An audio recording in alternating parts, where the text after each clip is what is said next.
Bismillahirrahmanirrahim. Faslun Syurutul kalimati la ilaha illallah. Satu pasal yang menerangkan tentang syarat-syarat mengucap kalimat la ilaha illallah. Syarat mengucap kalimat la ilaha illallah. Lil hukmi ay al kalimatu la ilaha illallah sab'atu syurutin batilatin aw naqisatin ma lam tatahaqqaq hadhihi syurut wa yajibu 'ala al-'abdi at-tamassuku bih duna izalatin ayyin min asy-syuruti as-sab'ah. Jadi dikatakan lil hukmi ay al kalimatu la ilaha illallah, untuk menentukan, artinya untuk menentukan satu hukum, yaitu kalimat la ilaha illallah, itu ada sab'atu syurutin, ada 7 syarat. Ada berapa? 7. Jadi ada 7 syarat untuk mengucap kalimat la ilaha illallah itu diterima tidaknya kalimat kita. Ya, ada 7 syarat. Batilatin aw naqisatin. Yang ucapan kalimat itu tidak akan pernah sah. Batilah, artinya batilah itu batal. Ucapan kalimat la ilaha illallah itu batal, tidak sah. Au naqisatin, atau tidak sempurna, artinya berkurang. Naqis, berkurang kalimat itu, tidak sempurna. Malam tatahaqqaq hadhihi syurut, ya, selama atau kecuali memenuhi syarat-syarat yang dimaksud, ya, kecuali memenuhi syarat-syarat yang dimaksud.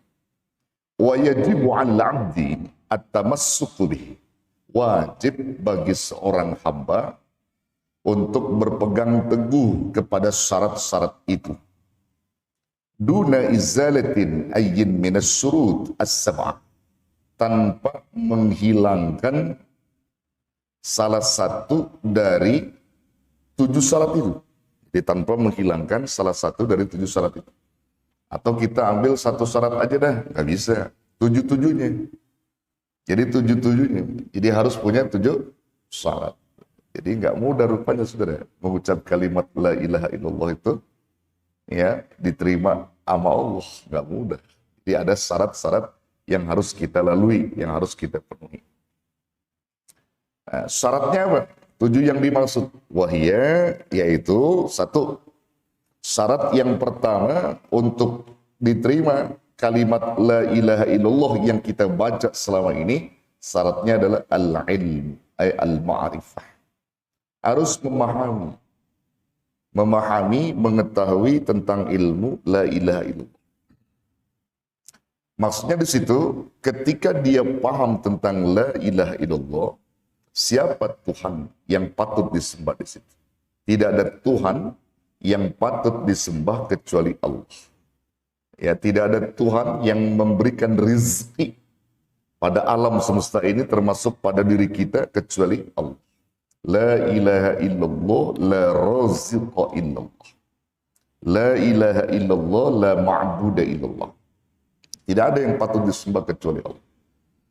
La ilaha illallah, la khaliqa illallah. Tidak ada yang menciptakan seluruh alam ini kecuali Allah. Dan begitu seterusnya. Jadi kita paham, sudah. Di saat kita memahami berdasarkan ilmu tentang kalimat itu, lalu memberikan kekuatan, ya, memberikan kekuatan di dalam mengucap kalimat itu. Ada kekuatan di situ. Kekuatan mengucap kalimat la ilaha illallah. Kekuatan yang dimaksud itu adalah di saat dia mengucap kalimat itu, terhujam di dalam hatinya bahwa satu-satunya Tuhan yang patut disembah itu siapa? Allah. Sehingga ketika dia memahami yang Tuhan yang disembah Allah, dia tidak akan pernah takut oleh apapun kecuali Allah. Dia tidak akan pernah takut kehilangan rizki, karena Allah yang menjamin rizki setiap manusia. Dia tidak akan pernah takut kehilangan harta, karena Allah yang mendatangkan harta kepada setiap manusia. Dia tidak akan pernah takut kehilangan kedudukan dan jabatan, karena Allah yang menentukan kedudukan dan jabatan itu. Begitulah kalimat la ilaha illallah. Makanya kalau orang sudah mengucap kalimat itu, saudara, di saat dia berdagang, dia takut rugi. Di saat dia bekerja, tidak takut dia itu tidak untung dalam pekerjaannya. Dia selalu mengatakan bahwa apa yang dilakukan itu selalu diuntungkan oleh Allah. Kenapa? Karena ada kalimat la ilaha illallah. Jadi al-ilmu yang dimaksud memahami siapa itu Allah. Yang memberi rizki, yang patut disembah, yang menciptakan seluruh alam semesta ini. Dia adalah Allah. Coba lihat dalam surah Muhammad. Dalam surah Muhammad ayat 19 di situ Allah menyebutkan, ya, apa kata Allah? Mengawali mengucap la ilaha illallah dengan kalimat fa'lam. Apa maksudnya? Fa'lam annahu la ilaha illallah. Maka ketahuilah olehmu, pahamilah olehmu, pelajarilah olehmu bahwa sesungguhnya tidak ada Tuhan selain Allah. Kalimat fa'lam itu dalam, saudara. Dalam. Suruh pahami, suruh pelajari ada apa kalimat la ilaha illallah itu. Suruh pahami, ya, mempelajari kalimat itu. Ini yang memberikan keuntungan besar bagi setiap hamba yang apabila dia paham dengan kalimat-kalimat itu. Ya. Bahkan dalam satu hadis sahih Nabi Shallallahu Alaihi Wasallam bersabda. Ada hadis yang diriwayatkan oleh Imam Muslim. Kita kan kebanyakan mendengar satu hadis, ya, siapa yang mengucap kalimat la ilaha illallah masuk surga, gitu ya. Ini ada hadis riwayat Muslim yang dikhususkan surga itu untuk pengucap la ilaha illallah yang mana, gitu. Yang dimaksudkan Rasulullah, surga itu untuk siapa? Yang mengucap kalimat la ilaha illallah itu orang yang bagaimana? Ternyata dalam hadis ini disebutkan oleh Rasulullah Sallallahu Alaihi Wasallam, man mata, siapa orang yang mati, siapa orang yang wafat, wa huwa ya'lam, sedang dia paham, dia mengetahui annahu la ilaha illallah, bahwasanya kalimat tidak ada Tuhan selain Allah, dia paham itu, dakhalal jannah, masuk ke dalam surga. Ya, kalau yang nggak paham, ya nggak masuk, saudara. Kalau yang nggak paham tentang kalimat itu, ya nggak masuk. Jadi dia paham secara mendalam tentang kalimat la ilaha illallah itu. Ya, dia pahami itu. Kalau dia sudah memahami itu, insya Allah ini merupakan syarat utama untuk menghantarkan diri kita diterima tidak mengucap kalimat itu. Jadi harus ada kalimat la ilaha illallah yang dipahami dalam hati kita. Tanpa kita pahami kalimat itu, maka kita tidak diterima oleh Allah Subhanahu wa Ta'ala. Ada ilmu di situ, saudara. Kemudian yang kedua, saudara, syarat di mana kita mengucap kalimat la ilaha illallah itu diterima adalah al-yakin, yakin. Jadi keyakinan ini pun merupakan syarat utama untuk mengucap kalimat la ilaha illallah. Mengapa demikian? Yakin itu adalah sesuatu yang dilakukan seorang hamba dalam perkara-perkara yang diperintah, bahwasanya dia meyakinkan sehingga ketika mereka berbuat sesuatu itu tanpa ada keraguan sedikit, dia yakin kepada Allah Subhanahu wa Ta'ala. Yang pernah dulu saya utarakan tentang konsep yakin. Mahwal yakin. Al-yakin huwa an ya'mala khalisan lillah. Khalisan lillah. Orang yakin itu adalah manakala dia beribadah kepada Allah itu murni karena Allah. Khalisan lillah. Wala yatluba fihi arada dunya. Dan dia tidak pernah mengharapkan sesuatu keduniaan di balik ibadah tadi. Wala ridul makhluqin. Dan dia tidak pernah mencari keriduan makhluk-makhluk. Kalau dia beribadah, beramal itu nggak mencari keriduan makhluk. Itu tandanya orang yakin. Yang dia cari adalah keriduan Allah Subhanahu wa Ta'ala. Jadi harus yakin, gitu ya. Kalau kita yakin, di situ merupakan syarat menghantarkan kalimat la ilaha illallah kita diterima oleh Allah Subhanahu wa Ta'ala. Bagaimana yang Allah firmankan dalam Al-Quran surah Al-Hujurat ayat 15. Ketika Allah firmankan innamal mu'minuna alladzina amanu billahi wa rasulih thumma lam yartabu. Sesungguhnya orang-orang beriman hanyalah orang-orang yang beriman kepada Allah dan Rasul-Nya, kemudian mereka tidak ragu sedikit pun ketika dia beriman kepada Allah dan Rasul-Nya. Nggak ada keraguan.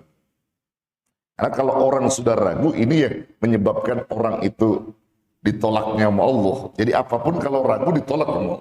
Salat ragu ditolak, puasa ragu ditolak, tolak sama Allah. Sampai mengucap syahadat kalau kita ragu nggak diterima sama Allah, syahadat kita. Selama ini antum kalau mengucap syahadat ragu apa yakin? Yakin. Kalau yakin diterima insya Allah. Tapi kalau nggak yakin misalnya ragu ditolak.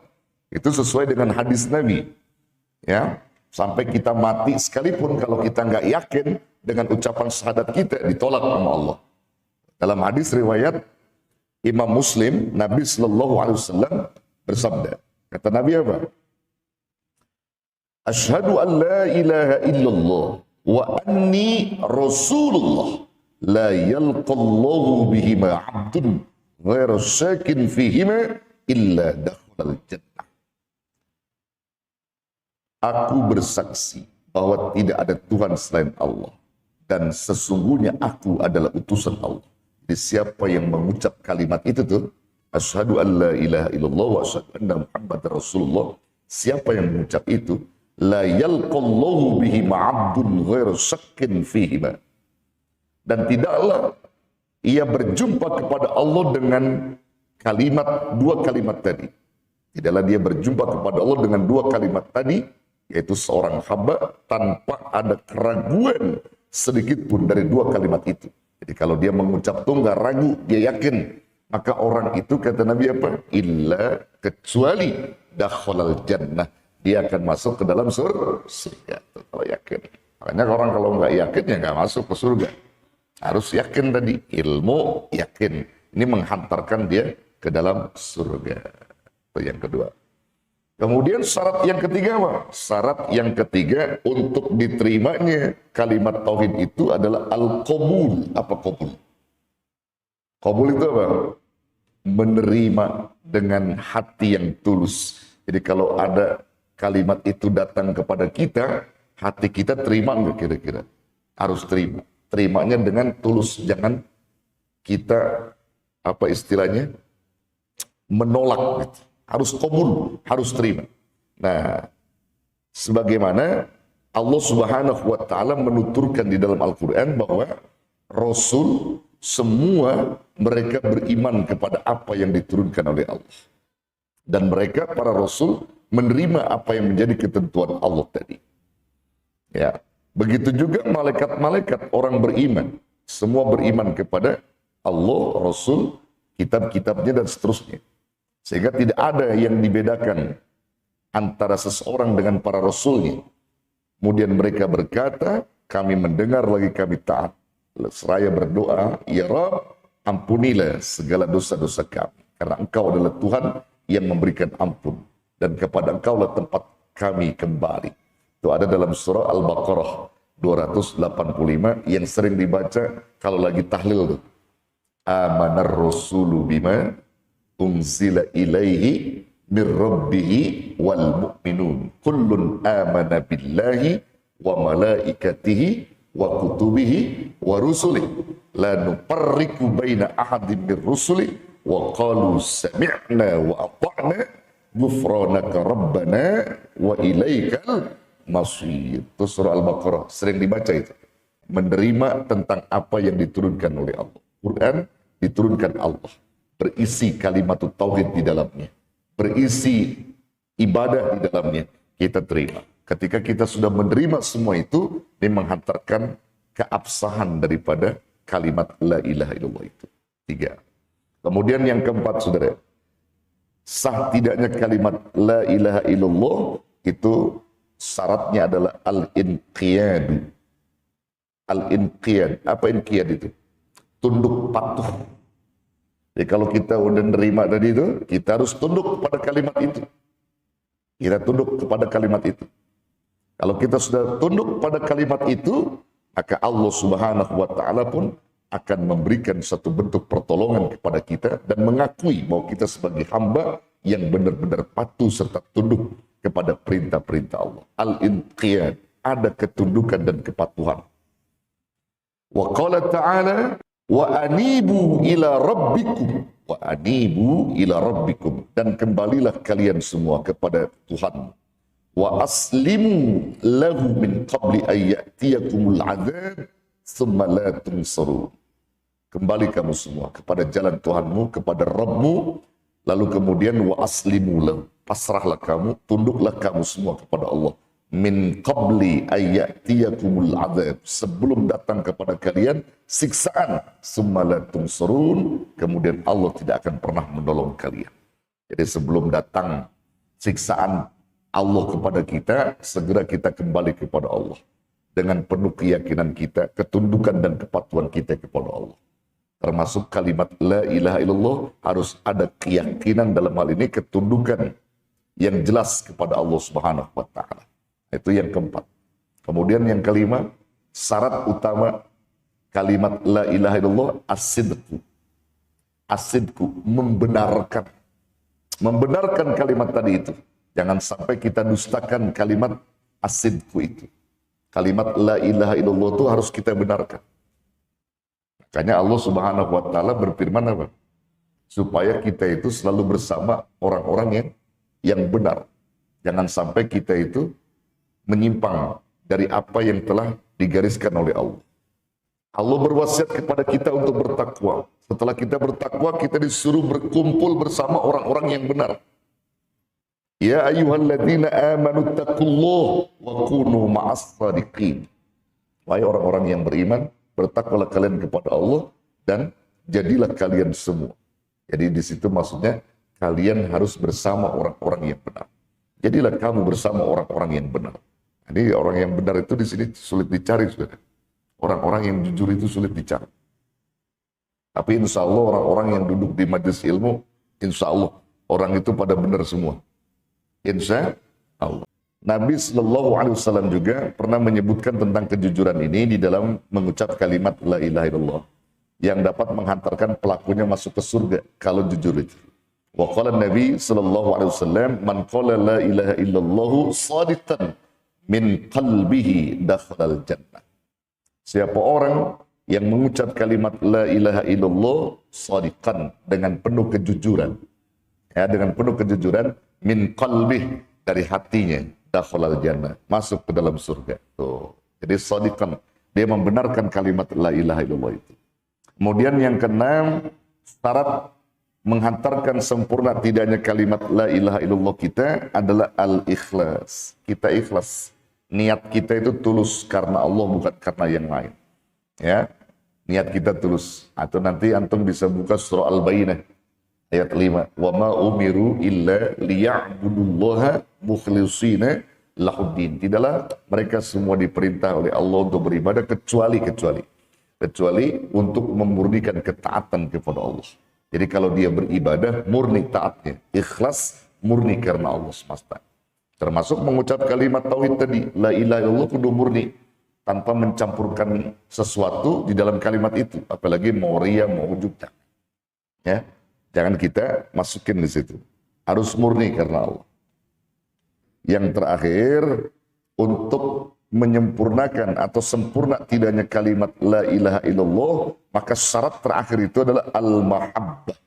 Harus ada rasa cinta terhadap kalimat itu. Kaum yang mahabbah itu dia lembut hatinya kepada orang-orang yang beriman dan tegas sama orang-orang yang ingkar. Berjuang di jalan Allah, bahkan mereka tidak pernah takut celaan orang-orang yang mencela. Nah, 7 syarat itulah yang sesungguhnya menghantarkan kalimat la ilaha illallah kita sempurna dan diterima oleh Allah Subhanahu wa taala. Insya Allah.